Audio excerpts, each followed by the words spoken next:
Du Père, du Fils et du Saint-Esprit. Amen. Grande joie d'être là avec toi en ce mardi 20 août. Et aujourd'hui, nous célébrons Saint Bernard, abbé et docteur de l'Église. Bernard, en 1090, moine de Cîteaux, abbé de Clairvaux, conseiller des papes et des rois, prédicateur de la croisade, fut avant tout un homme assoiffé de solitude afin de s'y livrer à la pénitence et à la prière et de pénétrer ainsi dans les mystères de Dieu. Homme d'action incomparable, Bernard est un contemplatif pour qui tout se résume dans l'amour. Et maintenant, la première lecture d'aujourd'hui, c'est Ézéchiel chapitre 28, à partir du verset 1. La parole du Seigneur me fut adressée en ces termes.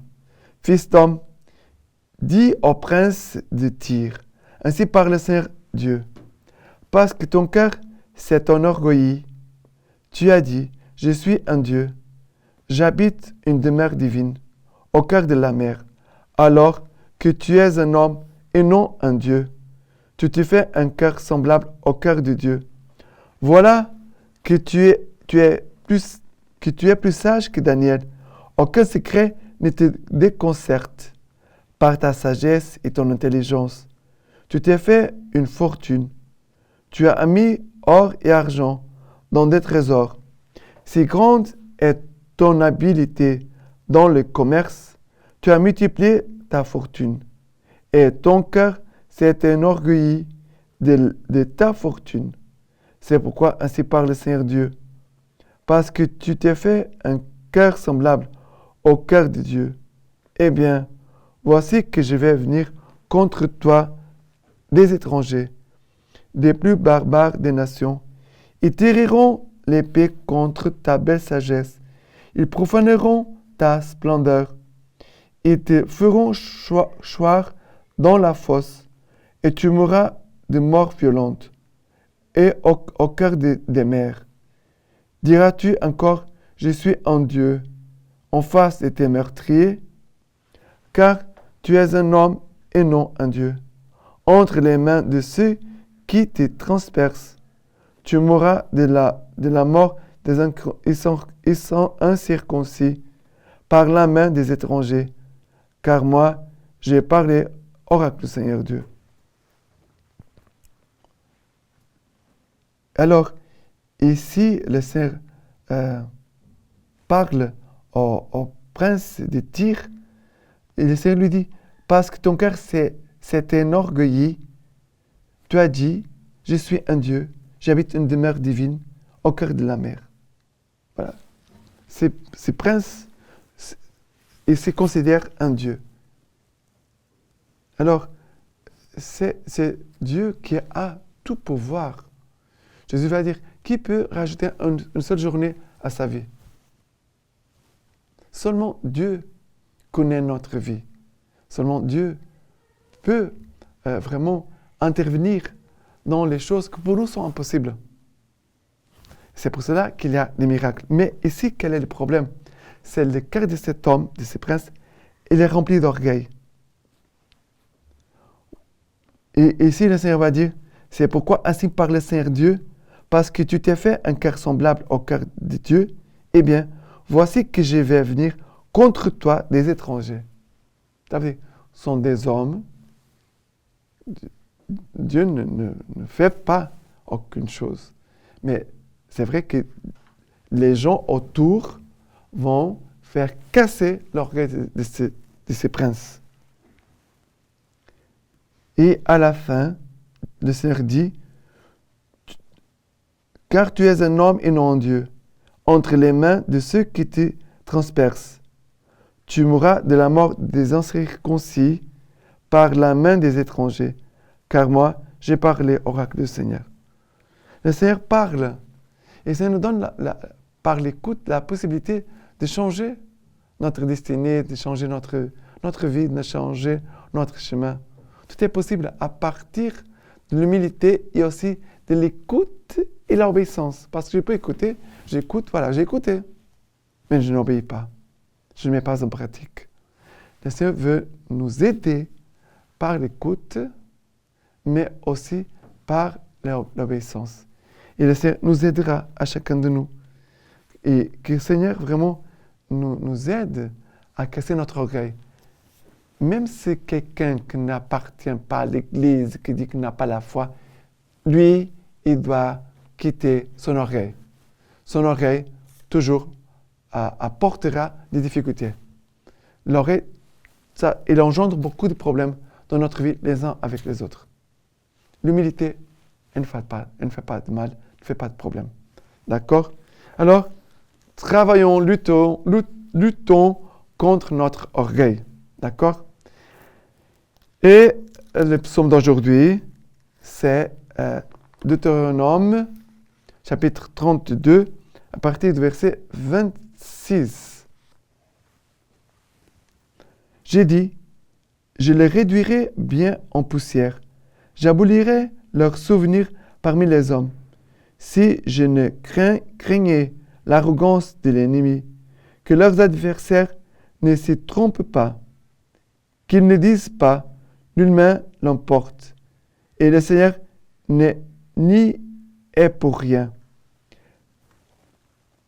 Car c'est une nation aux vues courtes, privée de discernement. Et après le verset 30,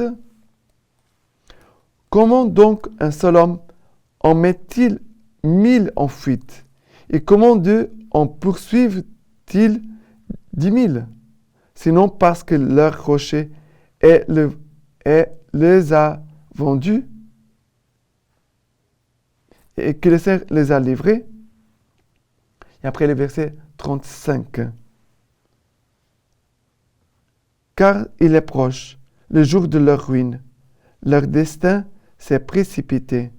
Car le Seigneur va faire droit à son peuple et va prendre en pitié ses serviteurs. Car il va voir que leur vigueur s'épuise, qu'il ne reste plus ni libre ni serre. Alors, ici, le Seigneur commence par dire, je les réduirai bien en poussière, j'abolirai leurs souvenirs parmi les hommes. Si je ne craignais l'arrogance de l'ennemi, que leurs adversaires ne se trompent pas. Alors, ici, le Seigneur dit dans ces psaumes, dans ces cantiques, je les réduirai bien en poussière. Ça veut dire, réduire en poussière, c'est réduire à l'état d'humilité. Le Seigneur veut qu'on devienne humble. J'abolirai leurs souvenirs parmi les peuples. Ça veut dire, l'orgueil passera et personne ne va pas se souvenir de toi. Et après, dit, qu'ils ne disent pas, notre main l'emporte. Le Seigneur n'y est pour rien. Car si je les craignais, l'arrogance de l'ennemi, que leurs adversaires ne se trompent pas.